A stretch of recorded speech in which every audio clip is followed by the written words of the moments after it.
ಜನಮನದ ಜೀವಧ್ವನಿ ಇದುವೇ ಸತ್ಯಮಾರ್ಗ ಸುದ್ದಿ ವಿಶೇಷಕ್ಕೆ ಸ್ವಾಗತ ವೀಕ್ಷಕರೇ.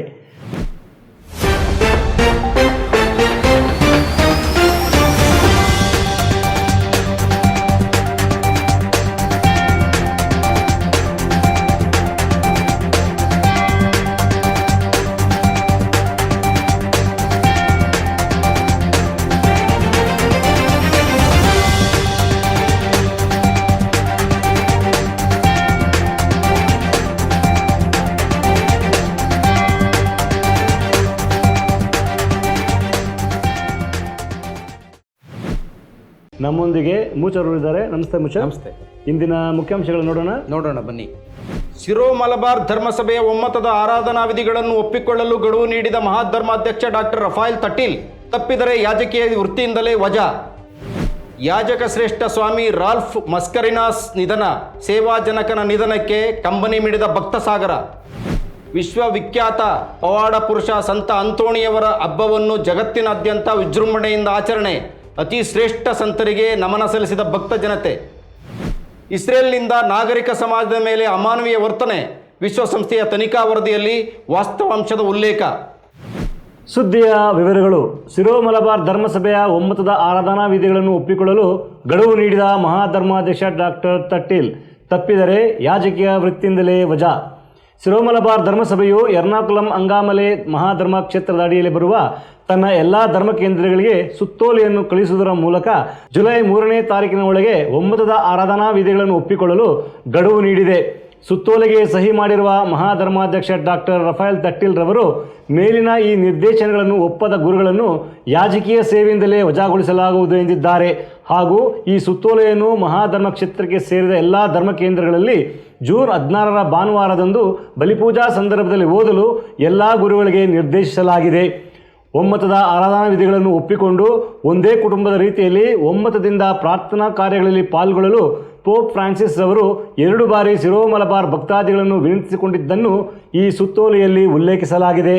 ಪೋಪ್ ಫ್ರಾನ್ಸಿಸ್ ರವರ ಅನುಮೋದನೆಗೆ ಒಳಪಟ್ಟಿರುವ ಈ ಆದೇಶವನ್ನು ಸಮ್ಮತಿಸದ ಅಥವಾ ಉಲ್ಲಂಘಿಸುವ ಮಹಾಧರ್ಮ ಕ್ಷೇತ್ರದ ಎಲ್ಲ ಗುರುಗಳನ್ನು ದಿನಾಂಕ 4/7/2024ರಿಂದ ಎಲ್ಲ ವಿಧದ ಯಾಜಕೀಯ ಸೇವೆಗಳಿಂದ ವಜಾಗೊಳಿಸಲಾಗುವುದೆಂದು ಸುತ್ತೋಲೆಯಲ್ಲಿ ತಿಳಿಸಲಾಗಿದೆ. ಧರ್ಮ ವಿರೋಧಿ ಮನೋಭಾವವುಳ್ಳ, ಕಾರಣಗಳೇ ಇಲ್ಲದ ಸಮಸ್ಯೆಗಳನ್ನು ಉಂಟು ಮಾಡಿದ ಕೆಲವು ನಕಾರಾತ್ಮಕ ಹಿತಾಸಕ್ತಿಯುಳ್ಳ ಗುರುಗಳು ಹಾಗೂ ಭಕ್ತಾದಿಗಳು ಧರ್ಮಸಭೆಯಲ್ಲಿ ಆರಾಧನಾ ವಿಧಿಗಳಿಗೆ ಧಕ್ಕೆ ಉಂಟು ಮಾಡಿದ್ದರು ಹಾಗೂ ಧರ್ಮಸಭೆಗೂ ಅಲ್ಲಿನ ಧರ್ಮಾಧಿಕಾರಿಗಳಿಗೂ ಗೌರವ ನೀಡದೆ ಧಾರ್ಮಿಕ ನಿಯಮಗಳಿಗೆ ಸವಾಲೆಸೆದಿದ್ದರು. ಅಂಥವರನ್ನು ಧರ್ಮಸಭೆಯ ಅನ್ಯೋನ್ಯತೆಯಲ್ಲಿ ಮುಂದುವರಿಯಲು ಬಿಡುವುದಿಲ್ಲ ಎಂದು ಸುತ್ತೋಲೆಯಲ್ಲಿ ತಿಳಿಸಲಾಗಿದೆ.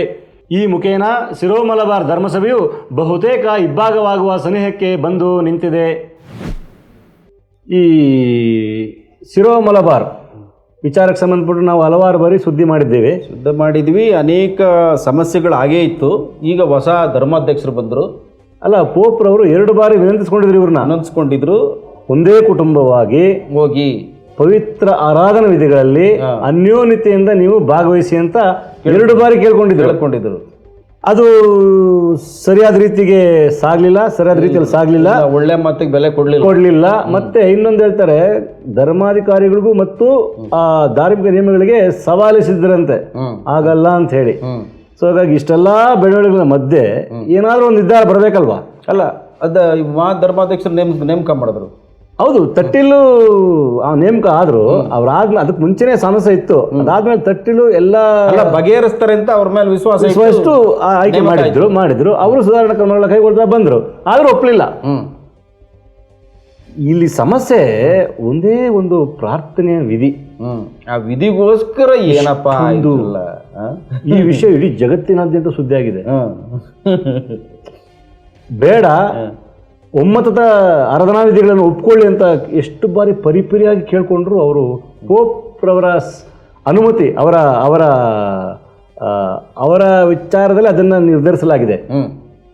ಅವರಿಂದಲೇ ಅದನ್ನ ಆದೇಶ ಬಂದಿರೋದು, ಅವರ ಅನುಮತಿಗೆ ಒಳಪಟ್ಟಿರೋದು. ಅದನ್ನು ಕೂಡ ಒಪ್ಪದೆ ಅದನ್ನೇ ಧಿಕ್ಕರಿಸಿದ್ದಾರೆ. ಈಗ ಹೊಸ ಸುತ್ತೋಲೆ, ಒಳ್ಳೆ ನಿರ್ಧಾರ. ಜುಲೈ 3ರೊಳಗೆ ಎಲ್ಲರೂ ಈ ಒಮ್ಮತ ಆರಾಧನಾ ವಿಧಿಗಳಿಗೆ ಒಪ್ಪಿಗೆ ಸೂಚಿಸಬೇಕು. ಇಲ್ಲದಿದ್ದರೆ ಯಾಜಕೀಯ ಸೇವೆಯಿಂದಲೇ ವಜಾ ಮಾಡ್ತೀವಿ ಅಂತ ಹೇಳಿದ್ದಾರೆ. ಇದು ಒಳ್ಳೆ ನಿರ್ಧಾರ. ಹೌದು. ಯಾರ್ಯಾರು ಆ ಥರ ಈ ಪೋಪರ ಆದೇಶಕ್ಕೂ ಬೆಲೆ ಕೊಡದೇನೆ, ತಮ್ಮ ಸಾಮರಸ್ಯಕ್ಕೆ ಒಂದು ಬೆಲೆ ಕೊಡದೇನೆ ಈ ಸಾಮರಸ್ಯಕ್ಕೆ ಬೆಂಕಿ ಹಾಕ್ತಾ ಇದ್ದಾರೋ ಅವ್ರಿಗೆ ಇದು ಸರಿಯಾದ ನಿರ್ಧಾರ ಅಲ್ಲ. ಒಂದು ನಿರ್ಧಾರಕ್ಕೆ ಬರುತ್ತೆ. ಯಾರ ಒಳಿತಿಗಾಗಿ? ಜನಸಾಮಾನ್ಯರ, ಹೌದು, ಭಕ್ತ ವಿಶ್ವಾಸಿಗಳ ಒಳಿತಿಗಾಗಿ ನೀವಿರೋದಲ್ವಾ. ನೀವು ಇದೇ ಬೇಕು ಅದೇ ಬೇಕು ಅಂತ ನೀವು ಅಲ್ಲಿ ಹೇಳ್ತಾರೆ ನೋಡಿ. ಅವರು ಯಾರು ಕೆಲವು ಪಟಪತ್ರ ಹಿತಾಸಕ್ತಿಗಳು ಕಾರಣವಿಲ್ಲದೆ ಸಮಸ್ಯೆಗಳನ್ನು ಉಂಟು ಮಾಡಿಕೊಂಡು ಧರ್ಮಸಭೆಯಲ್ಲಿ ಗಲಭೆಬ್ಬಿಸಿ ಈ ರೀತಿ ಸಮಸ್ಯೆಗಳನ್ನು ಉಂಟು ಮಾಡಿದ್ದಾರೆ. ಹಾಗಾಗಿ ಅಂಥವ್ರನ್ನ ಇನ್ನು ಮುಂದೆ ಧರ್ಮಸಭೆಯಲ್ಲಿ ಅನ್ಯೋನ್ಯವಾಗಿರ್ಲಿಕ್ಕೆ ನಾವು ಬಿಡೋದಿಲ್ಲ. ನೋಡಿ ಬಿಡಲ್ಲ, ಅದಕ್ಕೆ ಕಡಿವಾಣ ಹಾಕ್ತೀವಿ. ಆ ಮೂಲಕ ಪೋಪ್ ಜಗದ್ಗುರುಗಳ ಆದೇಶ ಏನಿದೆ ಅದರ ಪ್ರಕಾರ ನಡೆಯಲು ನಾವು ಪಣ ತೊಡ್ತೀವಿ ಅಂತ ಹೇಳಿದ್ದಾರೆ. ಗುಡ್. ಈ ರೀತಿ ಬಂಡತನ, ಸ್ಟಬರ್ನ್ ಆಟಿಟ್ಯೂಡ್ ಅಂತ ಹೇಳ್ತಾರೆ, ಸ್ಟಬರ್ನ್ ಆಟಿಟ್ಯೂಡ್ ಇಂದ ಧಕ್ಕೆ ತಂದಿದ್ರು. ಹಾಗಾಗಿ ಇದಕ್ಕೆ ಒಂದು ಇತಿಶ್ರೀ ಆಡ್ತಾ ಇದ್ದಾರೆ. ನಮ್ಮ ಪ್ರಕಾರ ಇತಿಶ್ರೀ ಆಡಲೇಬೇಕು. ನಿರ್ಧಾರ ಕೈಗೊಳ್ಳಿ ಯಾರು? ಹೌದು, ಇದು ಒಂದು ಒಳ್ಳೆ ನಿರ್ಧಾರ, ಐತಿಹಾಸಿಕ ನಿರ್ಧಾರ ಅಂತ ಕಾಣುತ್ತೆ ಇದು. ಹೌದು, ಇದು ಒಂದು ರೀತಿ ಏನ್ ಗೊತ್ತಾ, ಎಲ್ಲೂ ಈ ತರ ನಡೆದಿಲ್ಲ. ಥ್ರೆಟ್ ಕೊಡೋದು ಅಂತ ಕಾಣುತ್ತೆ ಇದು. ಥ್ರೆಟ್ ಕೊಡೋದು, ತಮ್ಮ ಸ್ವಹಿತಾಸಕ್ತಿಗೋಸ್ಕರ ಥ್ರೆಟ್ ಕೊಡೋದು. ಸರ್, ಥ್ರೆಟ್ ಕೊಡಬಾರ್ದು. ಧರ್ಮಾಧ್ಯಕ್ಷರು ಸಾಮರಸ್ಯ ತರೋದಕ್ಕೆ ಇಂಥ ಕಠಿಣ ನಿರ್ಧಾರವನ್ನು ಬಹುಶಃ ಜಗತ್ತಿನಲ್ಲಿ ಎಲ್ಲೂ ಕೈಗೊಂಡಿಲ್ಲ ಅಂತ ಕಾಣುತ್ತೆ. ಕೈಗೊಳ್ತಾ ಇದ್ದಾರೆ. ಬಹುತೇಕ ಇಬ್ಬಾಗ ಅಂತ ಹೇಳ್ತಾ ಇದ್ದಾರೆ.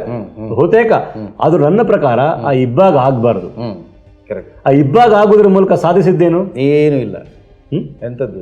ಒಗ್ಗಟ್ಟಾಗಿ ಕ್ರಿಸ್ತನ ವಾಕ್ಯಗಳನ್ನ ಇತರರಿಗೆ ಸಾರುವಲ್ಲಿ ನಾವು ಪಣ ತೊಡಬೇಕು. ಅದು ಬಿಟ್ಟು ನಾವು ಇಬ್ಬಾಗ ಆಗ್ತೀವಿ, ನಾವು ಬೇರೆ ಇರ್ತೀವಿ, ಕೂಡುದು. ಪೋಪ್ರವರೇ ಕೇಳ್ಕೊಂಡ್ಮೇಲೆ ಅದಕ್ಕೆ ಬೆಲೆ ಇಲ್ಲ ಅಂದಮೇಲೆ ಇದು ಸರಿಯಾದ ನಿರ್ಧಾರ ಅಲ್ಲ. ನೋಡುವ ಮುಂದಿನ ದಿನಗಳಲ್ಲಿ ಜುಲೈ 3 ಯಾವ ಹಂತಕ್ಕೆ ತಲುಪುತ್ತೆ ಅಂತ ನೋಡೋಣ. ಆದರೆ ಎಲ್ಲವೂ ಸುಸೂತ್ರವಾಗಿ ನಡೆಯಬೇಕು, ಶಾಂತಿ ಸೌಹಾರ್ದತೆ ನಡೆಯಬೇಕು, ಎಲ್ಲರೂ ಒಗ್ಗಟ್ಟಿನಿಂದಿರಬೇಕು ಅನ್ನೋದೇ ನಾವು ಈ ಮೂಲಕ ಹಾರೈಸ್ತಾ ಮುಂದುವರೋಣ. ಯಾಜಕ ಶ್ರೇಷ್ಠ ವಂದನೆಯ ಸ್ವಾಮಿ ರಾಲ್ಫ್ ಮಸ್ಕರೇನಸ್ ನಿಧನ. ಸೇವಾಜನಕನ ನಿಧನಕ್ಕೆ ಕಂಬನಿ ಮಿಡಿದ ಭಕ್ತ ಸಾಗರ.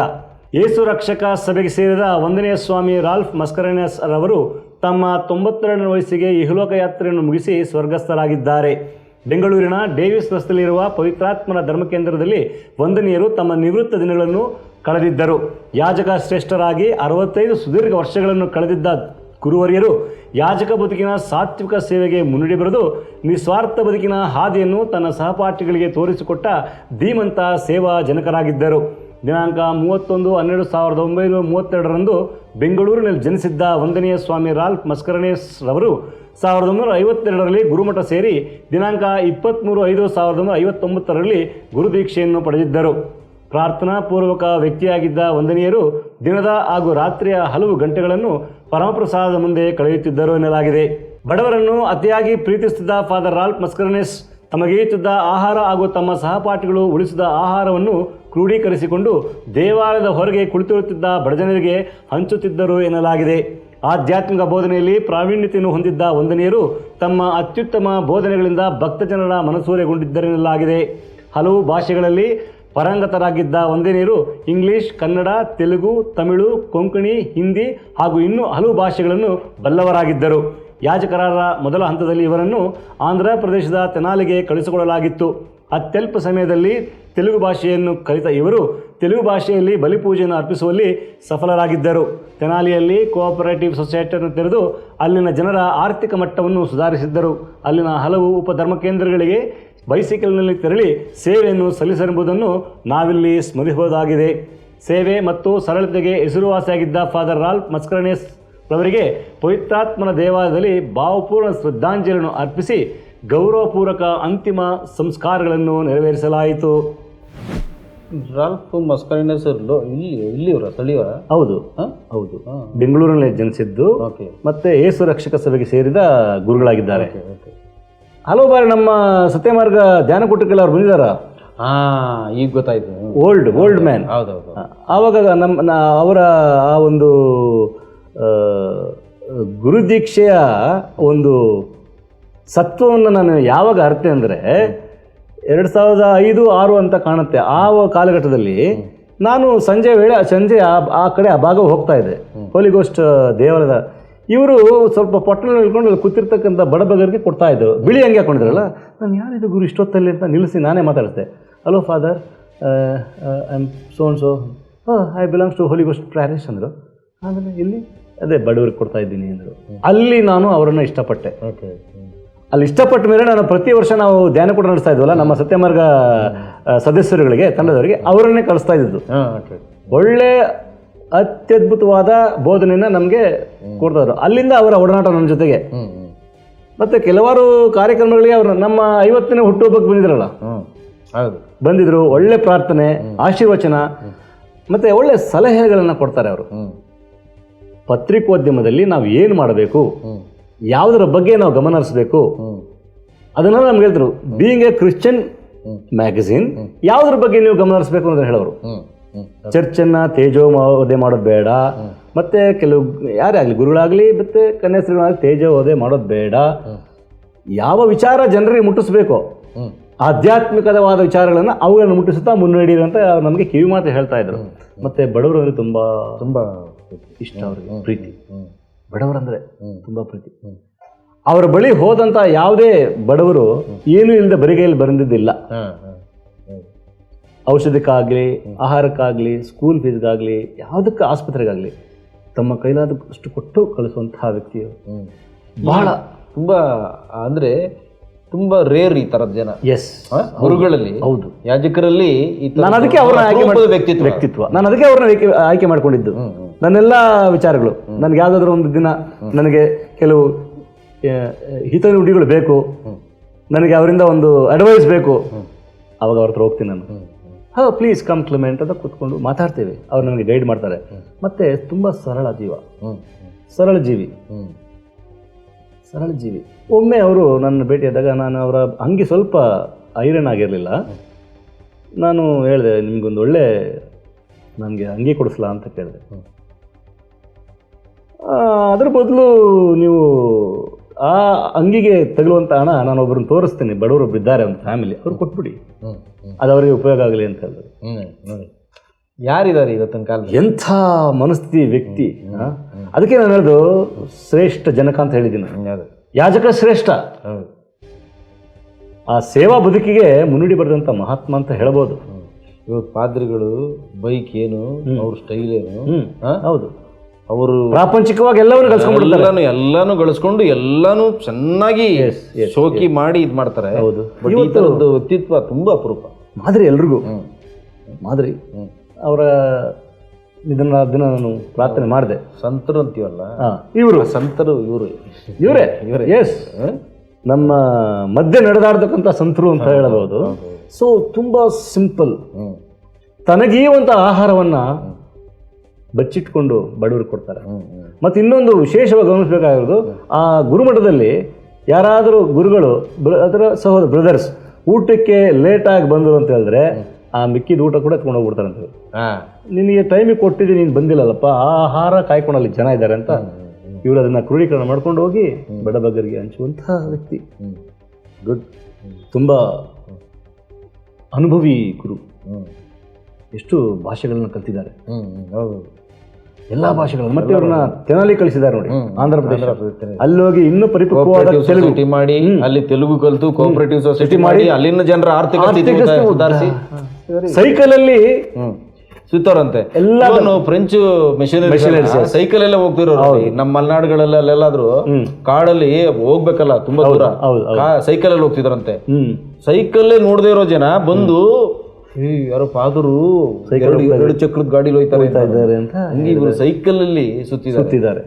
ಆಂಧ್ರ ಪ್ರದೇಶದಾದ್ಯಂತ, ತೆಲಂಗಾಣ, ತೆನಾಲಿ ಸುತ್ತಮುತ್ತ ಅಲ್ಲಿ ಎಲ್ಲ ಈ ಸಬ್ಸ್ಟೇಷನ್ಸ್ ಅಂತ ಹೇಳ್ತಾರೆ, ಉಪಧರ್ಮ ಕೇಂದ್ರ, ಸಣ್ಣ ಕೇಂದ್ರಗಳಿರ್ತಾರೆ. ಅಲ್ಲಿ ಹೋಗಿ ರೋಗಿಗಳಿಗೆ ಔಷಧಿ ಅಂದ್ರೆ ಪರಮಸಾಧನ ಕೊಡೋದು, ಕಡೆ ಹಂತದಲ್ಲಿ ಇರ್ತಾರಲ್ಲ ಅವ್ರಿಗೆ ಆಶೀರ್ವಾದ ಮಾಡೋದು, ಅವರ ಪಾಪ ನಿವಾರಣೆಗೆ ಪ್ರಾರ್ಥನೆ ಮಾಡೋದು, ಇಂಥವುಗಳನ್ನ ಮಾಡಿ ಬಂದರೆ. ಬಟ್ ನಾನು ವೈಯಕ್ತಿಕವಾಗಿ ತುಂಬ ಹತ್ತಿರದಿಂದ ಅವ್ರನ್ನ ನೋಡಿದ್ದೀನಿ. ತುಂಬ ಸರಳ ಜೀವಿ. ಆ ಯಾಜಕ ಪದಕ್ಕೆ ತುಂಬ ಅರ್ಥವನ್ನು, ಶ್ರೀಮಂತಿಕೆಯನ್ನು ತುಂಬಿದಂತಹ ವ್ಯಕ್ತಿ ಅಂತ ಹೇಳಬಹುದು. ಆಯ್ತು, ಸ್ವರ್ಗಸ್ಥರಾಗಿದೆ ಅಂತ ಹೇಳ್ಬಿಟ್ಟಿದ್ದೀವಿ. ಅವರ ಆತ್ಮಕ್ಕೆ ಶಾಂತಿ ಸಿಗಲಿ, ಆದಷ್ಟು ಬೇಗ ಅವರು ಸಂತರ ಪದವಿಯನ್ನು ಗಳಿಸ್ಕೊಳ್ಳಿ ಅಂತ ಹೇಳ್ತಾ ಮುಂದುವರಿಯೋಣ. ವಿಶ್ವವಿಖ್ಯಾತ ಪವಾಡ ಪುರುಷ ಸಂತ ಅಂತೋಣಿಯವರ ಹಬ್ಬವನ್ನು ಜಗತ್ತಿನಾದ್ಯಂತ ವಿಜೃಂಭಣೆಯಿಂದ ಆಚರಣೆ. ಅತಿಶ್ರೇಷ್ಠ ಸಂತರಿಗೆ ನಮನಗಳು ಸಲ್ಲಿಸಿದ ಭಕ್ತ ಜನತೆ. ಪವಾಡ ಪುರುಷ ಸಂತ ಅಂತೋಣಿಯವರ ಹಬ್ಬವನ್ನು ಪ್ರತಿ ವರ್ಷ ಜೂನ್ 13ನೇ ತಾರೀಕಿನಂದು ಜಗತ್ತಿನಾದ್ಯಂತ ಅತಿ ವಿಜೃಂಭಣೆಯಿಂದ ಆಚರಿಸಲಾಗುತ್ತದೆ. ಸಂತರಲ್ಲಿ ಅತಿಶ್ರೇಷ್ಠ ಸಂತರೆಂಬ ಪ್ರಸಿದ್ಧಿಯನ್ನು ಹೊಂದಿರುವ ಸಂತರನ್ನು ಜಗತ್ತಿನಾದ್ಯಂತ ಲಕ್ಷಾಂತರ ಭಕ್ತಾದಿಗಳು ಪೂಜ್ಯ ಭಾವನೆಯಿಂದ ಸ್ಮರಿಸಿ ಗೌರವಿಸುತ್ತಾರೆ. ಹರಿಸಿ ಬರುವ ಭಕ್ತಾದಿಗಳ ಬೇಡಿಕೆ ಕೋರಿಕೆಗಳನ್ನು ಈಡೇರಿಸುವ, ಕಷ್ಟ ಸಂಕಷ್ಟಗಳನ್ನು ನಿವಾರಿಸುವ ಸಂತರಾಗಿರುವ ಇವರ ಹೆಸರಿನಲ್ಲಿ ಜಗತ್ತಿನಾದ್ಯಂತ ಹಲವಾರು ಪುಣ್ಯಕ್ಷೇತ್ರಗಳನ್ನು ನಿರ್ಮಿಸಲಾಗಿದೆ. ಇಟಲಿ ದೇಶದವರೇ ಆದ ಸಂತ ಅಂತೋಣಿಯವರ ಸ್ಮರಣಾರ್ಥ ಪಾದುವಾದಲ್ಲಿ ವಿಶ್ವವಿಖ್ಯಾತ ಪುಣ್ಯಕ್ಷೇತ್ರವನ್ನು ನಿರ್ಮಿಸಲಾಗಿದೆ. ಇವರ ಹುಟ್ಟು ಊರಾದ ಲಿಸ್ಬನ್ನಲ್ಲಿ ಕೂಡ ಇವರ ನಾಮದಲ್ಲಿ ದೇವಾಲಯವನ್ನು ಕಟ್ಟಲಾಗಿದೆ. ಇವರಲ್ಲಿದ್ದ ದೈವಶಾಸ್ತ್ರೀಯ ಜ್ಞಾನ ಹಾಗೂ ಧರ್ಮ ಪ್ರಚಾರ ಕಾರ್ಯಗಳನ್ನು ಗಮನಿಸಿ ಧರ್ಮಸಭೆ ಇವರನ್ನು ಧರ್ಮಸಭೆಯ ಪಂಡಿತ ಎಂದು ಘೋಷಿಸಿದೆ. ಭಾರತ ಮತ್ತು ಏಷ್ಯಾ ಖಂಡದ ಹಲವು ಭಾಗಗಳಲ್ಲಿ ಹೆಸರುವಾಸಿಯಾಗಿರುವ ಸಂತ ಅಂತೋಣಿಯವರ ಹೆಸರಿನಲ್ಲಿ ಹಲವು ಪುಣ್ಯಕ್ಷೇತ್ರಗಳು ಹಾಗೂ ದೇವಾಲಯಗಳನ್ನು ನಿರ್ಮಿಸಲಾಗಿದೆ. ಅದರಲ್ಲೂ ಕರ್ನಾಟಕ ರಾಜ್ಯದಲ್ಲಿ ಸಂತ ಅಂತೋಣಿಯವರನ್ನು ಅತೀವ ಗೌರವದಿಂದ ಸ್ಮರಿಸಲಾಗುತ್ತದೆ. ಮೈಸೂರಿನ ಡೋರ್ನಹಳ್ಳಿಯಲ್ಲಿ ಸಂತರ ಪುಣ್ಯಕ್ಷೇತ್ರವಿದೆ. ಬೆಂಗಳೂರಿನ ತಂಬುಚೆಟ್ಟಿಪಾಳ್ಯದಲ್ಲಿ ಸಂತರ ಪುಣ್ಯಕ್ಷೇತ್ರವಿದೆ. ಹೀಗೆ ಮಂಗಳೂರು, ಉಡುಪಿ, ಬಳ್ಳಾರಿ ಹಾಗೂ ಹಲವು ಧರ್ಮಕ್ಷೇತ್ರಗಳಲ್ಲಿ ಸಂತರ ಹೆಸರಿನಲ್ಲಿ ದೇವಾಲಯಗಳನ್ನು ಕಟ್ಟಲಾಗಿದೆ. ಹಾಗೂ ಇಲ್ಲಿ ಸಂತರ ಹಬ್ಬವನ್ನು ಅತಿ ವಿಜೃಂಭಣೆಯಿಂದ ಆಚರಿಸಲಾಗುತ್ತದೆ. ಅದರಲ್ಲೂ ಮೈಸೂರು ಧರ್ಮಕ್ಷೇತ್ರದ ಡೋರ್ನಹಳ್ಳಿಯಲ್ಲಿ ಸಂತ ಅಂತೋಣಿಯವರ ಹಬ್ಬವನ್ನು ಭಕ್ತಿ ಶ್ರದ್ಧೆಗಳಿಂದ ಆಚರಿಸಲಾಗುತ್ತದೆ. ಲಕ್ಷಾಂತರ ಜನರು ಈ ವಾರ್ಷಿಕೋತ್ಸವದಲ್ಲಿ ಪಾಲ್ಗೊಂಡು ಕೃತಾರ್ಥರಾಗುತ್ತಾರೆ. ಪವಾಡಗಳನ್ನು ಮಾಡುವಲ್ಲಿ ಹೆಸರುವಾಸಿಯಾಗಿರುವ ಸಂತ ಅಂತೋಣಿಯವರು ಅತಿ ಚಿಕ್ಕ ವಯಸ್ಸಿನಲ್ಲಿ ಇಹಲೋಕವನ್ನು ತ್ಯಜಿಸುತ್ತಾರೆ. 36ನೇ ವಯಸ್ಸಿಗೆ ಮರಣ ಹೊಂದುವ ಇವರು 37ನೇ ವಯಸ್ಸಿಗೆ ಸಂತರ ಪದವಿಗೆ ಏರುತ್ತಾರೆ. ಈ ಮುಖೇನ ಜಗತ್ತಿನಾದ್ಯಂತ ಭಕ್ತ ಜನರ ಮನದಾಳದಲ್ಲಿ ಅಜರಾಮರರಾಗಿ ಉಳಿದಿದ್ದಾರೆ. ಸಂತ ಅಂತೋಣಿಯವರು ಸಂತರಲ್ಲಿ ಶ್ರೇಷ್ಠ ಸಂತರು. ಮತ್ತು ನನಗೆ ಭಾಳ ನೆನಪಿರೋಂಗೆ ಈ ಮನೆಯಲ್ಲಿ ಏನಾದರೂ ದುಷ್ಟಶಕ್ತಿಗಳು ಆ ಥರದ್ದು ಏನಾದರೂ ಆದಾಗ ಸಂತ ಅಂತೋಣಿಯವರನ್ನ ಇದು ಮಾಡಿಕೊಂಡ್ರೆ, ಆ ಬೇಡ್ಕೊಂಡ್ರೆ ಪಿಶಾಚಿಗಳನ್ನ ಹೊಡೆದೋಡಿಸ್ಲಿಕ್ಕೆ ಇವರ ನಾಮವನ್ನು ಬಳಸ್ತಾರೆ. ಹೌದು, ಒಂದು ನಂಬಿಕೆ ಅದು. ಹೌದೌದು. ಪಿಶಾಚಿಗಳನ್ನು ಓಡಿಸ್ತಕ್ಕಂಥವ್ರು, ಮತ್ತೆ ಕಳೆದು ಹೋದ ವಸ್ತುಗಳನ್ನ ಪಡೆದುಕೊಳ್ಳುವಂಥವರು, ಆಮೇಲೆ ಅದ್ಭುತಗಳನ್ನು ಮಾಡುವಂಥವರು, ಎಲ್ಲ ಎಲ್ಲ ಆಯಾಮಗಳಲ್ಲೂ ಇದ್ದಾರೆ. ಇಡೀ ಜಗತ್ತಿನಾದ್ಯಂತ ಅತಿ ಹೆಚ್ಚು ಭಕ್ತಾದಿಗಳು ಸಂತ ಅಂತೋಣಿಯವರಿಗೆ. ನಾ ಆವಾಗ ಇಂಟರಪ್ಟ್ ಮಾಡ್ತಾ ಇರ್ತೇನೆ. ಸಂತ ಅಂತೋಣಿಯವರ ವಿಚಾರದಲ್ಲಿ ಭಕ್ತಾದಿಗಳು ಕೋರಿಕೆ ಏನಾದರೂ ಇಟ್ಟರೆ ಬೇಗ ಈಡೇರ್ತದೆ. ನಾನು ಅನುಭವಿಸಿದ್ದೀನಿ ಕೂಡ. ಹಾಗಾಗಿ ನಾನೆಲ್ಲ ಒಂದು ಕಡೆ ಇವರು ತಂದೆ ದೇವರಿಗೂ ಪ್ರಭೇಸಿಗೂ ಅಚ್ಚುಮೆಚ್ಚಿನ ವ್ಯಕ್ತಿಯಾಗಿ ನಡೆದುಕೊಂಡಿರ್ತಾರೆ ಅಂತ ನನ್ನ ಒಂದು ಭಾವನೆ. ಅವರಿಗೆ ಅತಿ ಪ್ರೀತಿಯಾಗಿ ಅವರ ಎಲ್ಲ ವಿಚಾರಗಳಿಗೆ ಇವರು ಸರಿಸಮಾನವಾಗಿರ್ತಾರೆ. ತಮ್ಮ ಮನಸ್ಸಿನಲ್ಲೂ ಆತ್ಮದಲ್ಲೂ ಎಲ್ಲೂ ಒಂದು ಪಾಪವನ್ನು ಮಾಡದೆ ತಮ್ಮ ಬದುಕನ್ನು ನಡೆಸಿದ್ದಾರೆ ಅನ್ನೋದು ನನ್ನ ಅನಿಸಿಕೆ. ಅದಕ್ಕೆ ಅವ್ರ ಹತ್ರ ಒಂದು ನಾಯಿ ಏನೋ ಇದೆಯಲ್ಲ, ಅದು ಬೇರೆ, ಅದು ಇನ್ನೊಬ್ರು ಆರೋಗ್ಯನಾಥರು ಅಂತ ಬರುತ್ತೆ, ಸೆಂಟ್ ರಾಕ್. ಅಲ್ಲಿ ಇವ್ರದಲ್ಲಿ ಇಲ್ಲ ಏನೋ ಒಂದು ಪ್ರಾಣಿ ಒಂದು ಇರುತ್ತೆ. ಇಲ್ಲ, ಅದು ಇವರು ಅವರ ಬೋಧನಾ ಕಾರ್ಯಕ್ರಮಗಳಲ್ಲಿ, ಅಂದ್ರೆ ಅವರು ಬೋಧಿಸುವ ಆ ಕಾಲಘಟ್ಟದಲ್ಲಿ ಕೆಲವು ಪ್ರಾಣಿಗಳೆಲ್ಲ ಬರ್ತವೆ. ಒಂದು ಕತ್ತೆ ಮಾತನಾಡುತ್ತೆ, ಇವರ ಬೋಧನೆಯನ್ನು ಕೇಳಿ ಮಾತನಾಡುತ್ತೆ ಹಾಗೆ. ಸೊ ಹಾಗಾಗಿ ಇವರಿಗೆ ವಿಶೇಷವಾದ ಒಂದು ಅನುಗ್ರಹಗಳು ತಂದೆ ದೇವರಿಂದ ಅಂತ ಕಾಣುತ್ತೆ. ಅದರಲ್ಲೂ ಕರ್ನಾಟಕದಲ್ಲಿ ತುಂಬಾ ಇವರು ಪುಣ್ಯಕ್ಷೇತ್ರಗಳೇ ಇರ್ತಕ್ಕಂಥ ಪುಣ್ಯಕ್ಷೇತ್ರಗಳು, ವಿಶೇಷವಾಗಿ ಡೋರ್ನಹಳ್ಳಿ ಮತ್ತು ನಮ್ಮ ತಂಬುಚೆಟ್ಟಿಪಾಳ್ಯ, ಮತ್ತೆ saint Anjaneya friary, saint John's hospital ಹತ್ರ ಇದೆ. ಬಟ್ ಇದರಲ್ಲಿ ಮೈಸೂರು ಧರ್ಮಕ್ಷೇತ್ರಕ್ಕೆ ಸಂಬಂಧಪಟ್ಟ ಡೋರ್ನಹಳ್ಳಿಯಲ್ಲಿ ಅತಿ ವೈಭವವಾಗಿ ಜೂನ್ 13ರಂದು ದೊಡ್ಡ ಜಾತ್ರೆ, ಲಕ್ಷಾಂತರ ಜನ ಸೇರ್ತಾರೆ. ಹೌದು. ಮತ್ತೆ ಇವರಿಗೆ ಭಕ್ತರು ಮುಸ್ಲಿಮರು ಇದ್ದಾರೆ, ಎಲ್ಲ ಧರ್ಮ, ಎಲ್ಲರೂ. ನೀವು ಬೇಕಾದ್ರೆ ಹೋಗಿ ನೋಡಿ, ಎಲ್ಲಾದ್ರೂ ಸಂತ ಅಂತೋಣಿಯ ಪುಣ್ಯಕ್ಷೇತ್ರದ ಪ್ರಾರ್ಥನೆಗಳು ಮಾಡ್ತಾ ಇರ್ತಾರಲ್ಲ, ಎಲ್ಲಾ ಜಾತಿ ಜನಾಂಗಗಳು ಅಲ್ಲಿ ಇರ್ತಾರೆ, ಎಲ್ಲಾ ಧರ್ಮದ ಜನರು ಅಲ್ಲಿ ಇರ್ತಾರೆ. ಅದೊಂದು ರೀತಿಯ ನಂಬಿಕೆ ಅವರಿಗೆ, ಅವರಲ್ಲಿ ಪಡ್ಕೊಂಡಿದ್ದಾರೆ, ತಮ್ಮ ಕೋರಿಕೆಗಳನ್ನ ಇಟ್ಟು ಪಡ್ಕೊಂಡಿರ್ತಾರೆ, ಅದಕ್ಕೆ ಬರ್ತಾರೆ. ಮತ್ತೆ ಅವರ ಹೆಸರಲ್ಲಿ ಅನ್ನದಾನ ಮಾಡೋದು, ರೊಟ್ಟಿ ಬನ್ನು ಕೊಡೋದೆಲ್ಲ ಮಾಡ್ತಾರೆ. ಮತ್ತೆ ಇನ್ನೊಂದು ನಾನು ಗಮನಿಸಿದ್ದು, ತಂಬುಚೆಟ್ಟಿಪಾಳ್ಯದಲ್ಲಿ ಅಲ್ಲಿನ ಯುವಕರೇ ಒಂದು ಸಮಿತಿಯನ್ನ ನಿರ್ಮಿಸಿದ್ದಾರೆ. ಸಮಿತಿನ ರಚಿಸಿಕೊಂಡು ಪ್ರತಿ ಮಂಗಳವಾರ ಅನ್ನದಾನ ಮಾಡ್ತಾರೆ. ಅಲ್ಲಿ ಆಡಳಿತ ವರ್ಗ ಎಷ್ಟರ ಮಟ್ಟಿಗೆ ಸೇರಿದೋ ಗೊತ್ತಿಲ್ಲ, ಇಲ್ಲ ಅಂತ ಹೇಳ್ತಾರೆ. ಇದು ಸಂಪೂರ್ಣವಾಗಿ ಯುವಕರೇ ನಿರ್ವಹಿಸ್ತಕ್ಕಂಥ ಒಂದು ಅನ್ನದಾನದ ಒಂದು ವಿಶೇಷತೆ. ಪ್ರತಿ ಮಂಗಳವಾರ ಸಾವಿರಾರು ಜನರಿಗೆ ಊಟ ಅನ್ನದಾನ ಅನ್ನ ಸಂತರ್ಪಣೆ ಮಾಡ್ತಾರೆ. ಆದರೆ ಡೋರ್ನಲ್ಲಿ ಮಾಡ್ತಾರೋ ಇಲ್ಲ ಅಂತ ನನಗೆ ಮಾಹಿತಿ ಇಲ್ಲ. ಅದಕ್ಕೆ 200-300 ವರ್ಷಗಳ ಇತಿಹಾಸ ಇದೆ. ಹೌದು, ಆದರೆ ಮಾಡ್ತಾರೋ ಇಲ್ಲ ಗೊತ್ತಿಲ್ಲ ನನಗೆ ಇದುವರೆಗೂ. ಬಟ್ ತಮ್ಮುಚ್ಚೆಪಾಳ್ದು ನನಗೆ ಜನರೇ ಅದನ್ನ ಮಾಡ್ತಾ ಇದ್ದಾರೆ. ಸೊ ಹೀಗಾಗಿ ಸಂತ ಅಂತೋಣಿಯ ಹೆಸರಿನಲ್ಲಿ ಅನ್ನದಾನಗಳು ಮತ್ತೆ ಬಡವರಿಗೆ ದಾನ ಧರ್ಮಗಳು ಯಥೇಚ್ಛವಾಗಿ ನಡೆದಿದೆ. ಇವರ ಹೆಸರಲ್ಲಿ ಪುಣ್ಯಕ್ಷೇತ್ರಗಳು ಜಗತ್ತಿನಾದ್ಯಂತ, ವಿಶೇಷವಾಗಿ ಪಾದ್ವಾ ಇವರ ಹುಟ್ಟಿದಂತಹ ಊರಲ್ಲಿ ಅತ್ಯದ್ಭುತವಾದ ವಿಶ್ವವಿಖ್ಯಾತ ಪುಣ್ಯಕ್ಷೇತ್ರ ಸಂತ ಅಂತೋಣಿ. ಅದೆಲ್ಲಿರೋದು? ಪಾದ್ವಾ, ಇಟಲಿ. ಅದರದ್ದು ಸ್ವಲ್ಪ ಭಾಗವನ್ನ ತಮ್ಮುಚಿಟ್ಟೆಪಾಳ್ಯದಲ್ಲಿ ಫಾದರ್ ಅಂತೋಣಿ ಸ್ವಾಮಿ, ಲೇಟ್ ಅಂತೋಣಿ ಸ್ವಾಮಿ ಅವರು ಮಾಡಿದ್ರು. ಅಂತೋಣಿಯವರ ಪಾರ್ಕ್ ಅಂತ, ಉದ್ಯಾನವನ ಅಂತ ಮಾಡಿದ್ರು. ಹಾಗಾಗಿ ಜಗತ್ತಿನಾದ್ಯಂತ ಅವರಿಗೆ ಹೆಚ್ಚು ಭಕ್ತಾದಿಗಳಿದ್ದಾರೆ ಸಂತ ಅಂತೋಣಿಯವರಿಗೆ.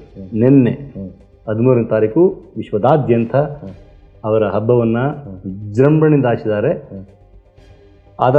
ಆ ಜನರ ಕೋರಿಕೆಗಳನ್ನ ಅಂತೋಣಿಯವರು ಈಡೇರಿಸಲಿ, ಆ ಜನರಿಗೆ ಬೇಕಾದ ಎಲ್ಲ ಒಂದು ಅನುಗ್ರಹಣ ಆ ಅಂತೋಣಿಯವರು ದಯಪಾಲಿಸ್ತಾ ಇರಲಿ ಅಂತ ಹೇಳ್ತಾ ಮುಂದೆ ಹೇಳೋಣ. ಇಸ್ರೇಲ್ನಿಂದ ನಾಗರಿಕ ಸಮಾಜದ ಮೇಲೆ ಅಮಾನವೀಯ ವರ್ತನೆ, ವಿಶ್ವಸಂಸ್ಥೆಯ ತನಿಖಾ ವರದಿಯಲ್ಲಿ ವಾಸ್ತವಾಂಶದ ಉಲ್ಲೇಖ. ಕಳೆದ ವರ್ಷ ಪ್ರಾರಂಭವಾದ ಇಸ್ರೇಲ್ ಪ್ಯಾಲೆಸ್ಟೈನ್ ಯುದ್ಧದಲ್ಲಿ 2 ಕಡೆಯ ಸೈನ್ಯದಿಂದ ಅಪರಾಧ ಕೃತ್ಯಗಳು ನಡೆದಿದ್ದು, ಅದರಲ್ಲೂ ಇಸ್ರೇಲ್ ಸೇನೆ ಅಮಾನವೀಯ ಹಾಗೂ ಆಕ್ರಮಣಕಾರಿ ಧೋರಣೆಯನ್ನು ಪ್ರದರ್ಶಿಸಿದೆ ಎಂದು ವಿಶ್ವಸಂಸ್ಥೆಯ ತನಿಖಾ ವರದಿ ಬಯಲುಗೊಳಿಸಿದೆ. ಇಸ್ರೇಲ್ ಮತ್ತು ಹಮಾಸ್ ನಡುವಿನ ಯುದ್ಧದ ಬಗ್ಗೆ ವಿಶ್ವಸಂಸ್ಥೆಯ ಸ್ವತಂತ್ರ ಆಯೋಗವು ಸಮಗ್ರ ತನಿಖೆ ನಡೆಸಿ ವರದಿ ಸಿದ್ಧಪಡಿಸಿದೆ. ಇಸ್ರೇಲ್ ದೇಶವು ಯುದ್ಧದ ನೆಪದಲ್ಲಿ ಅಂತಾರಾಷ್ಟ್ರೀಯ ಮಾನವೀಯ ಕಾನೂನು ಮತ್ತು ಅಂತಾರಾಷ್ಟ್ರೀಯ ಮಾನವ ಹಕ್ಕುಗಳ ಕಾನೂನನ್ನು ಉಲ್ಲಂಘಿಸಿದೆ ಹಾಗೂ ಗಾಜಾ ಪಟ್ಟಿಯಲ್ಲಿ ಇಸ್ರೇಲ್ ಸೇನೆಯಿಂದ ನಾಗರಿಕ ಸಮಾಜದ ಮೇಲೆ ವ್ಯವಸ್ಥಿತ ಹಾಗೂ ವ್ಯಾಪಕವಾದ ದಾಳಿ ನಡೆದಿದೆ ಎಂದು ವರದಿಯಲ್ಲಿ ತಿಳಿಸಲಾಗಿದೆ. ಕೊಲೆ, ಪ್ಯಾಲೆಸ್ಟೈನ್ ಯುವಕರಿಗೆ ಲೈಂಗಿಕ ಕಿರುಕುಳ, ಒತ್ತಾಯಪೂರ್ವಕವಾಗಿ ಸ್ಥಳಾಂತರ, ಹಿಂಸೆಯಂತಹ ಕೃತ್ಯವನ್ನು ಇಸ್ರೇಲ್ ಸೇನೆ ಎಸಗಿದೆ ಹಾಗೂ ಹಮಾಸ್ ಮಿಲಿಟರಿ ಪಡೆ ಮತ್ತು ಪ್ಯಾಲೆಸ್ಟೈನ್ನ ಇತರೆ ಸಶಸ್ತ್ರ ಪಡೆಗಳು ಕೂಡ ಅಮಾನವೀಯ ವರ್ತನೆ ತೋರಿದೆ ಎಂದು ವರದಿಯಲ್ಲಿ ತಿಳಿಸಲಾಗಿದೆ. ಇಸ್ರೇಲ್ ಮತ್ತು ಪ್ಯಾಲೆಸ್ತೈನ್ ದೇಶಗಳ ನಡುವಿನ ಸಂಘರ್ಷದಿಂದ ಹಲವು ಮಕ್ಕಳ ಹತ್ಯೆಯಾಗಿವೆ ಹಾಗೂ ಹಲವು ಮಕ್ಕಳು ಗಾಯಗೊಂಡಿದ್ದಾರೆ ಎಂದು ಹೇಳಲಾಗಿದೆ. ಇಸ್ರೇಲ್ ಪಡೆಗಳು ಶಾಲೆಗಳು ಮತ್ತು ಆಸ್ಪತ್ರೆಗಳ ಮೇಲೆ ದಾಳಿ ಮಾಡಿ ಮಕ್ಕಳ ಹಕ್ಕುಗಳನ್ನು ಉಲ್ಲಂಘಿಸಿವೆ. ಮಕ್ಕಳನ್ನು ಕೊಲ್ಲುವುದು, ಗಾಯಗೊಳಿಸುವುದು ಮತ್ತು ಅಪಹರಣ ಮಾಡುವುದು ವ್ಯಾಪಕವಾಗಿ ನಡೆದಿದೆ ಎಂದು ವರದಿಯಲ್ಲಿ ಉಲ್ಲೇಖಿಸಲಾಗಿದೆ. ಈ ರೀತಿಯ ಯುದ್ಧಗಳಿಂದ ಜಾಗತಿಕವಾಗಿ ಸುಮಾರು 12 ಕೋಟಿ ಜನರು ಬಲವಂತವಾಗಿ ತಮ್ಮ ಮನೆಗಳನ್ನು ತೊರೆದು ಬೇರೆಡೆಗೆ ಸ್ಥಳಾಂತರಗೊಂಡಿದ್ದಾರೆ ಎನ್ನಲಾಗಿದೆ. ವಿಶ್ವಸಂಸ್ಥೆಯಿಂದ ತಯಾರಿಗಿರುವ ಈ ವರದಿಯನ್ನು ತಿರಸ್ಕರಿಸಿರುವ ಇಸ್ರೇಲ್ ನಮ್ಮ ವಿರುದ್ಧ ವ್ಯವಸ್ಥಿತವಾಗಿ ತಾರತಮ್ಯ ಧೋರಣೆಯನ್ನು ಅನುಸರಿಸಲಾಗುತ್ತಿದೆ ಎಂದು ಆರೋಪಿಸಿದೆ. ವಿಶ್ವಸಂಸ್ಥೆ ಈಗ ಒಂದು ವರದಿಯನ್ನು ಬಿಡುಗಡೆ ಮಾಡಿದೆ. ಏನಂದರೆ ಇಸ್ರೇಲ್ ಅಮಾನವೀಯವಾಗಿ ನಡೆದುಕೊಂಡಿದೆ, ಹೌದು, ಹಲವಾರು ಮಕ್ಕಳನ್ನು ಮತ್ತು ಮಹಿಳೆಯರನ್ನು ಹೀನಾಯವಾಗಿ ಅವರನ್ನು ಸದೆಬಡಿದಿದೆ ಅಂತ ಹೇಳಿ ಒಂದು ವರದಿ ಮಾಡಿದೆ. ಮತ್ತು ಹಮಾಸ್ ಕಡೆಯವರು ಕೂಡ ಅದೇ ರೀತಿಯ ಒಂದು ವಿಚಾರಕ್ಕೆ ಸಂಬಂಧಪಟ್ಟು ಅತಿರೇಕದ ವರ್ತನೆಯನ್ನು ಪ್ರದರ್ಶಿಸಿದ್ದಾರೆ ಅಂತ ಕೂಡ ವರದಿಯಲ್ಲಿ ಹೇಳಲಾಗಿದೆ. ಹಾಗಾಗಿ ಇದಕ್ಕೆ ಸಂಬಂಧಪಟ್ಟು ಈ ರೀತಿಯ ಯುದ್ಧಗಳಿಂದ ಸುಮಾರು 12 ಕೋಟಿ ಜನರು ಸ್ಥಳಾಂತರಗೊಂಡಿದ್ದಾರೆ, ಮನೆ ಮಠ ಕಳ್ಕೊಂಡಿದ್ದಾರೆ. ಆಮೇಲೆ ಈ ರೀತಿಯ ವಿಚಾರಗಳಿಂದಲೇ ಹಲವಾರು ಶಾಲೆಗಳು, ಆಸ್ಪತ್ರೆಗಳು ಮತ್ತು ಜನನಿಬಿಡ ಪ್ರದೇಶಗಳನ್ನು ನಾಶ ಮಾಡಿದೆ ಅಂತ ವರದಿಯಲ್ಲಿ ಹೇಳಲಾಗಿದೆ. ಹೌದು, ಪರ್ಪಸ್ಫುಲ್ ಆಗಿ ಆಸ್ಪತ್ರೆಗಳಿಗೆ ಬಾಂಬ್ ಹಾಕ್ತಾರೆ, ಪರ್ಪಸ್ಫುಲ್ ಆಗಿ ಮಹಿಳೆಯರಿರೋ ಕಡೆ ಮಕ್ಕಳಿರೋ ಕಡೆ ಬಾಂಬ್ ಹಾಕ್ತಾರೆ. ಅದು ಯಾವ ಸ್ಥಿತಿ ಇದೆ ಅಂದ್ರೆ, ಇಲ್ಲಿ ನಿಂತು ಪಾಪ ಅನ್ನ ತಿಂತಾ ಇರ್ತಾರೆ, ಅಲ್ಲಿ ಬಾಂಬ್ ಬೀಳುತ್ತೆ, ಆಟ ಆಡ್ತಾ ಇರ್ತಾರೆ, ಬಾಂಬ್ ಬೀಳುತ್ತೆ. ಹೌದೌದು. ಅದು ಅತ್ಯಂತ ಕ್ರೂರವಾದ ಒಂದು ಮನಸ್ಥಿತಿ ಇದು ಇಸ್ರೇಲ್ ತೋರ್ಪಡಿಸಿದೆ ಅಂತ ಈಗ ನಾವೆಲ್ಲ ಹೇಳ್ತಾ ಇದ್ವಿ. ಆದ್ರೆ ಈಗ ವಿಶ್ವಸಂಸ್ಥೆ ವರದಿನೇ ಹೇಳ್ತಾ ಇದ್ದಾರೆ ಅಮಾನವೀಯ ವರ್ತನೆಯನ್ನ ಪ್ರದರ್ಶಿಸಿದೆ. ಒಂದೇನು ಅಂದ್ರೆ ಎಲ್ಲರೂ ರಿಪೋರ್ಟ್ ಮಾಡ್ತಾರೆ, ಅಮಾನವೀಯ ಅಂತಾರೆ. ಆ ಕ್ರಮ ತಗೊಳಕ್ಕೆ ಅಥವಾ ಅದು ನಿಲ್ಲಿಸೋದಕ್ಕೆ ಯಾರು ಮುಂದಾಗ್ತಾ ಇಲ್ಲ, ಯಾರು ಪ್ರಯತ್ನ ಆಗ್ತಾ ಇಲ್ಲ. ಈಗ ಈ ವಿಶ್ವದ ನಾಯಕರುಗಳು ಏನ್ ಮಾಡ್ತಾ ಇದ್ದಾರೆ, ಏನ್ ಮಾಡೋದು ಅವರೆಲ್ಲ ಏನಾಗುತ್ತೆ, ಈ ಯಹೂದ್ಯರು ಇದ್ದಾರಲ್ಲ, ಈ ಇಸ್ರೇಲಿಯರು ಪ್ರಪಂಚದಲ್ಲಿ ಅನೇಕ ದೊಡ್ಡ ದೊಡ್ಡ ದೊಡ್ಡ ದೊಡ್ಡ ಹುದ್ದೆ, ಫೈನಾನ್ಷಿಯಲ್ ಇದರಲ್ಲಿ ತುಂಬಾ ಕ್ಯಾಪ್ಚರ್ ಮಾಡ್ಕೊಂಡಿದ್ದಾರೆ. ಅಮೆರಿಕಾದ ಅಧ್ಯಕ್ಷನ ಎಲೆಕ್ಷನ್ಗೆ ಫಂಡ್ ಮಾಡೋರು ಅವರು. ಈಗ ನಿನ್ನೆ ಇವತ್ತಿನ ವರದಿ ಪ್ರಕಾರ ನಾನು ಬೈಡನ್ ಕೇಳ್ಕೊಳ್ತೀನಿ, ಇಬ್ರು ಸಮಾಧಾನ ಆಗ್ಲಿ ಅಂತ ಕೇಳ್ಕೊಳ್ತೀನಿ. ಬೇರೆಯವ್ರಿಗಾದ್ರೆ ಅವಾಜ್ ಆಗ್ತಾರೆ, ಇರಾಕ್ಗಾದ್ರೆ ಅವಾಜ್ ಆಗ್ತಾರೆ, ಇರಾನ್ಗೆ ಅವಾಜ್ ಆಗ್ತಾರೆ, ಮತ್ತೆ ರಷ್ಯಾ ಮತ್ತೆ ಉಕ್ರೇನ್ಗೆ ಅವಾಜ್ ಆಗ್ತಾರೆ. ಯಾಕೆ ಇವ್ರು ಕೇಳ್ಕೊತೀನಿ ಅಂತಾರಲ್ಲ, ಅದೇ ಕೂತಿಲ್ಲ, ಅರ್ಥ ಆಗ್ತಾ ಇಲ್ಲ. ಅದೇ ನಂಗೆ ಅರ್ಥ ಆಗ್ತಾ ಇಲ್ಲ. ಅದೇ ಏನ್ ಗೊತ್ತಾ, ಅವ್ರ ನಿಯಂತ್ರಣ ಮಾಡ್ತಿರೋರು ಇಸ್ರೇಲಿಗಳು, ಯಹೂದ್ಯರು. ಅಂದ್ರೆ ವ್ಯಾಪಾರ, ವಹಿವಾಟು ಮತ್ತೆ ಮೀಡಿಯಾ, ಬಟ್ ಹಲವಾರು ವ್ಯವಹಾರಗಳಲ್ಲಿ ತುಂಬಾ ಟಾಪ್ ಲೆವೆಲ್ ಇಲ್ಲಿರೋರು ಅವರೇ. ಸೊ ಈಗ ನಾನು ಹೇಳಿದೊಂದು ಪ್ರಶ್ನೆ, ಮಾನವೀಯತೆಗಿಂತ ಮೇಲ್ಪಟ್ಟದ್ದು ವ್ಯಾಪಾರನ? ಅದ ಅವ್ರನ್ನ ಎದುರಾಕೊಂಡ್ರೆ ಇವ್ರಿಗೆ ನಾನು ಈ ಜಗತ್ತಿನ ಬೇಡನ್ ಗೆದ್ದಿರೋದು ಸೊ ಅವ್ರು ಕೊಟ್ಟು ಫಂಡಿಂದಾನೆ. ಇಲ್ಲ, ಗೆಲ್ಲಿ ಅವ್ರು ಫಂಡ್ ತಗೊಳ್ಳಿ, ಏನು ಮಾಡ್ಕೊಳ್ಳಿ, ಮತ್ತೆ ಅವ್ರ ವಿರುದ್ಧ ಅವ್ರ ಹತ್ರ ತಗೊಂಡಿದ್ಮೇಲೆ ಅವ್ರಿಗೆ ವಿರುದ್ಧ ಹೆಂಗಿದ್ ಮಾಡ್ತಾರೆ? ಸರಿ, ಅವಾಗ ಮನಸ್ಥಿತಿಗಳಾಗಬೇಕು. ಅನೇಕ ಮಾನವೀಯತೆ ಮುಂದೆ ಅವ್ರ ಹಿತಾಸಕ್ತಿ ಏನಿರುತ್ತೆ ಅದು ಮುಖ್ಯ ಆಗುತ್ತೆ. ಈಗ ಶಾಂತಿ ಸ್ಥಾಪನೆ ಮಾಡಿದ್ರೆ ಅಥವಾ ಪ್ಯಾಲೆಸ್ಟೈನ್ ಒಂದು ಶಾಂತಿ ಸ್ಥಾಪನೆ ಅವ್ರಿಗೇನ್ ಆಗ್ಬೇಕಾಗಿಲ್ಲ. ಅಲ್ಲ, ಈಗ ನಾನು ಇಸ್ರೇಲ್ ವಿರುದ್ಧ ಮಾತಾಡ್ಬಿಡ್ರೆ ನನಗಾಗೋದ ಗತಿನ ಯಾರು ನೋಡ್ತಾರೆ ಅನ್ನೋದಲ್ವಾ? ಆಮೇಲೆ ಇಸ್ರೇಲ್ ಒಂದು ಸ್ಪೈ.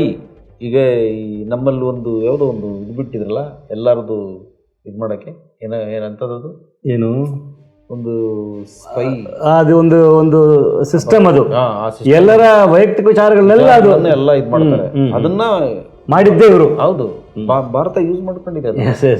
ಆಮೇಲೆ ಕಡೆಗೆ ಇಲ್ಲ ಅನ್ಬಿಟ್ರು, ನಾವು ಯೂಸ್ ಮಾಡಿಲ್ಲ ಅಂತ ಹೇಳಿದ್ರು. ಇರ್ಲಿ, ಈಗ ಈ ಸ್ಪೈ ಅಥವಾ ಇನ್ಯಾವುದೋ ಮಾಡ್ಲಿ, ಆದ್ರೆ ನನ್ನ ಒಂದು ಮೂಲಭೂತ ಪ್ರಶ್ನೆ, ಮಾನವೀಯತೆಗಿಂತ ನಿಮ್ಮ ವ್ಯಾಪಾರೀಕರಣ ಹೆಚ್ಚಾ? ಅದೇ ಹೆಚ್ಚಾದಂದ್ರೆ ಆಗ ಮಾನವೀಯತೆಗಿರ್ತಕ್ಕಂಥ ಬೆಲೆ ಏನು ಬಂತು? ಇಲ್ಲ, ಅವರು ಅಷ್ಟೇ. ಈಗ ಯಾರು ಬುದ್ಧಿ ಹೇಳ್ಬೇಕು ಅಂತ ನಾವು ಬಯಸ್ತೀವಿ, ಅವ್ರು ಲಿಬಿಯಾದಲ್ಲಿ ಏನ್ ಮಾಡಿದ್ರು, ಇರಾಕಲ್ಲಿ ಏನ್ ಮಾಡಿದ್ರು, ಬೇರೆ ಬೇರೆ, ಈಗ ಈ ಉಕ್ರೇನಲ್ಲಿ ಏನ್ ಮಾಡಿದ್ರು, ಈಗ ನಮ್ಗೆ ಪರವಾಗಿ ನಿಂತ್ಕೊಂಡ್ರು. ಹೌದು, ಈಗ ಆ ಯುದ್ಧಗಳಲ್ಲಿ ಮಕ್ಕಳನ್ನ ಸಾಯಿಸೋದು, ಅವ್ರ ಮೇಲೆ ಬಾಂಬ್ ನೋಡ್ತಾ ನಮ್ಗೆ ಹೃದಯ ಕರಗುತ್ತೆ.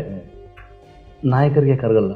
ಇಲ್ಲ, ಅವರು ಹಿತಾಸಕ್ತಿ ಬೇರೆ. ಆ ಹಿತಾಸಕ್ತಿಗೆ ಈ ವಿಷಯಕ್ಕೆ ಸಂಬಂಧ ಪೋಪ ಪದೇ ಹೇಳ್ತಾ ಇರ್ತಾರೆ, ಯುದ್ಧ ನಿಲ್ಲಬೇಕು, ಬೇಡ ಯುದ್ಧ, ಅದು ಇನ್ನೂ ಹೆಚ್ಚಿನ ಘರ್ಷಣೆಯನ್ನು ಉಂಟು ಮಾಡುತ್ತೆ, ಕಂದಕವನ್ನು ಏರ್ಪಡುತ್ತೆ, ಬೇಡ ಅಂತ ಅವ್ರು ಯಾವಾಗಲೂ ಪರಪರೆ ಹೇಳ್ಕೊಳ್ತಾರೆ. ಆದರೆ ನೀವು ಯೋಚನೆ ಮಾಡ್ದಂಗೆ ಅದಕ್ಕೆ ಸರಿಯಾದ ರೀತಿಯಲ್ಲಿ ಮಾತನಾಡತಕ್ಕಂಥ ಒಬ್ಬ ವ್ಯಕ್ತಿ, ಅದನ್ನ ಆ ಯುದ್ಧವನ್ನು ನಿಲ್ಲಿಸಲೇಬೇಕು ಅಂತ ಮಾತಾಡ್ತಕ್ಕಂಥ ವ್ಯಕ್ತಿ ಉದಯ ಆಗಬೇಕು. ಆ ವ್ಯಕ್ತಿ ಉದಯ ಆಗೋವರೆಗೂ ಈ ಸಂಘರ್ಷ ನಡೀತಾನೇ ಇರ್ತದೆ. ನೋಡಿ, ಈ ರೀಸೆಂಟಾಗಿ 3 ಕಂಟ್ರಿ ಇಸ್ರೇಲನ್ನ ಖಂಡಿಸಿ ಅವರ ಅಂಬಾಸಡರ್ನ ವಾಪಸ್ ಕಳಿಸಿದ್ರು, ಬೇಡ ಅಂತ. ಈ ಯಾರು ಸಪೋರ್ಟೇ ಮಾಡಲಿಲ್ಲ. ಹೌದು, ಅವ್ರು ನೀವು ತಗೊಂಡಿರೋ ನಿರ್ಧಾರ ಸರಿ, ಒಳ್ಳೆ ನಿರ್ಧಾರ ಅಂತ ಹೇಳಿ ಒಳ್ಳೆ ನಿರ್ಧಾರ ತಗೊಂಡಿದ್ರಿ ಅಂತ ಒಬ್ಬರು ಹೇಳಿಲ್ಲ. ಮೌನ ಆಗ್ಬಿಟ್ಟಿದ್ದಾರೆ, ಎಲ್ಲರೂ ಮೌನ ಆಗ್ಬಿಟ್ರು. ಇಂಥ ಜಗತ್ತಲ್ಲಿ ನಾವು ಇದ್ದೀವಿ, ಇರಲಿ. ಆದರೆ ಯಾವತ್ತೂ ಅಷ್ಟೇ ಸತ್ಯನೇ. ಒಂದಿನ ಬರುತ್ತೆ, ಯಾವುದು ಸತ್ಯ ಅನ್ನೋದು ಮೇಲ್ನೋಟಕ್ಕೆ ಮುನ್ನೆಲೆಗೆ ಬರ್ತದೆ.